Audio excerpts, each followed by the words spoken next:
ഇന്ത്യയും യൂറോപ്യൻ യൂണിയനുമായുള്ള വൻ വ്യാപാര കരാർ വരുന്നതിൽ അമേരിക്കയ്ക്ക് വല്ലാത്ത അമ്പരപ്പെന്ന വാർത്ത. ചൈനയുമായി വ്യാപാരബന്ധം ശക്തമാക്കിയാൽ കാനഡയ്ക്ക് 100% ഇറക്കുമതി തീരുവ വരുമെന്ന് അമേരിക്കൻ പ്രസിഡന്റ് ഡൊണാൾഡ് പ്രഖ്യാപിച്ചു. മാത്രമല്ല കാനഡയെ ചൈന ജീവനോടെ വിഴുങ്ങുമെന്നും ട്രംപിന്റെ മുന്നറിയിപ്പ്. ഈ അവസരത്തിൽ പി ജെയിംസ് വീണ്ടും ചേരുന്നു. പി നിന്ന് ക്ഷീണിച്ചോ ഇരുന്ന് ക്ഷീണിച്ചോ? Good morning again. Good morning S K N. നല്ല ഊർജ്ജത്തിൽ നിൽക്കുകയല്ലേ ഇന്ന്? ഗുഡ് മോർണിംഗ് അല്ലേ? നല്ല കാര്യം എസ് കെ എൻ.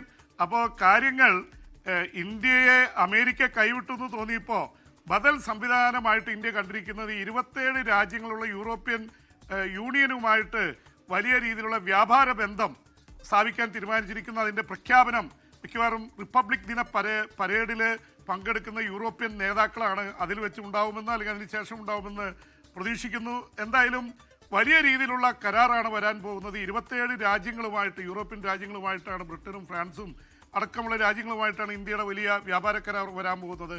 യൂറോപ്യൻ രാജ്യങ്ങൾ ആവശ്യപ്പെട്ടിരിക്കുന്നത് അവിടുത്തെ സ്കോച്ച് വിസ്കി അടക്കം അതുപോലെ തന്നെ കാറുകൾ തുടങ്ങിയിട്ടുള്ള ഇന്ത്യയിലേക്ക് അവർ കയറ്റുമതി ചെയ്യുന്ന ഉൽപ്പന്നങ്ങളുടെ കാര്യത്തിൽ നികുതി ഇളവ് വേണം. ഇന്ത്യയെ സംബന്ധിച്ചിടത്തോളം സ്റ്റീല്, അലുമിനിയം അടക്കം ഒരുപാട് കാര്യങ്ങൾ യൂറോപ്പിലേക്ക് കയറ്റുമതി ചെയ്യുന്നുണ്ട്.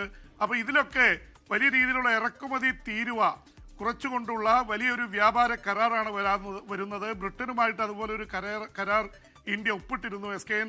അപ്പോൾ അതിൻ്റെയൊക്കെ പശ്ചാത്തലത്തിൽ ഒരു പക്ഷേ അമേരിക്ക അമ്പരക്കുന്ന രീതിയിൽ, അമ്പരക്കുന്നു എന്ന് പറയുമ്പോഴും അമേരിക്കയുമായിട്ടുള്ള ഇറക്കുമതി തീരുവ പ്രശ്നം ഇന്ത്യക്ക് കുറച്ച് ക്ഷീണം ഉണ്ടാക്കിയിട്ടുണ്ട്, അത് സമ്മതിച്ചേ പറ്റൂ. അപ്പോൾ ആ തരത്തിൽ കാര്യങ്ങൾ രൂക്ഷമായിട്ട് മാറുന്ന അവസ്ഥയാണ്. അതിനിടയിൽ അമേരിക്കൻ പ്രസിഡന്റ് ഡൊണാൾഡ് ട്രംപിന്റെ വലിയൊരു ഭീഷണി അയൽ രാജ്യമായ, സുഹൃത്ത് രാജ്യമായ കാനഡയ്ക്കെതിരെ വന്നിട്ടുണ്ട്. കാനഡ കഴിഞ്ഞ ദിവസങ്ങളിൽ ചൈനീസ് പ്രസിഡന്റ് ഷി ജിൻപിങ്ങുമായി സംസാരിച്ച് ചൈനയുമായിട്ട് വലിയൊരു വ്യാപാര ബന്ധത്തിന് തുടക്കം കുറിച്ചിരുന്നു. അതിനെതിരെയാണ് ഭീഷണി. ചൈനയുമായിട്ട് ഈ ബന്ധം തുടർന്നാൽ 100% തീരുവ കാനഡയ്ക്കെതിരെ പ്രഖ്യാപിക്കുമെന്ന് അമേരിക്കൻ പ്രസിഡന്റ് ഡൊണാൾഡ് ട്രംപ് പറഞ്ഞിരിക്കുകയാണ്. അപ്പോൾ അത് വല്ലാത്ത രീതിയിലുള്ള ഇതുണ്ടായിട്ടുണ്ട്. കാനഡയിൽ ലക്ഷക്കണക്കിന് മലയാളികളും ഒപ്പം തന്നെ ഇന്ത്യക്കാരായിട്ടുള്ള ഒരുപാട് ആൾക്കാരുള്ള സ്ഥലമാണ്. അതുകൊണ്ട് തന്നെ കാനഡയ്ക്ക് ഇതൊരു ക്ഷീണമാണ്. കാരണം തൊട്ടടുത്ത രാജ്യമാണ്, ഏറ്റവും വലിയ ട്രേഡിംഗ് പാർട്ട്ണർ കൂടിയാണ് അമേരിക്കയ്ക്കും കാനഡയും തമ്മിൽ. അതിനിടയിലാണ് എസ് കെ ഒരു പക്ഷേ നമ്മളെയൊക്കെ അമ്പരപ്പിച്ചുകൊണ്ട് ഒരു ക്രിക്കറ്റ് പ്രശ്നം കൂടി ഉണ്ടായിരിക്കുന്നു.